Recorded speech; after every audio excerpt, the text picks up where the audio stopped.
Hello my lovely people, welcome to your favorite YouTube channel.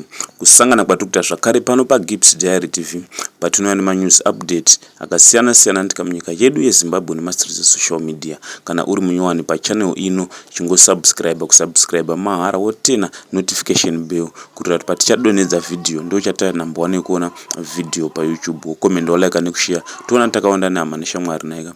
Update ndiyanayo muzwara nasi ndeye kombi yakata accident pamurewa. Kombi yanga kasenga Tombo Stone pamwe chete nezvidhina nesemende. Vanhu ava vari 5 pakafa vanhu 5 kombi vachienda kunovakira guva.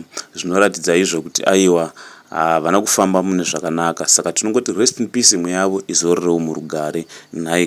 Naizvozvo the next update ndayonayo ndeye musikana uyo muZimbabweans aidzidza muSouth Africa akazviuraya iye pachake. Achinge azviuraya akasiya anyora tsamba kuna mai vake nababa vake akati aiwa musandivige muguva, itaiwo kundipisa, pamwe chete nekunyora kuna ticha wake. Iyi ndo tsamba yamuri kuona pascreen papa ndinoda kuti muverenge muzvionerewo mega. Naika ndo news updates ndaionadzo muzwara nhasi. Thank you for watching our content. Atisangane mune mamwe news update anotevera tisi tine nyaya dzinopisa.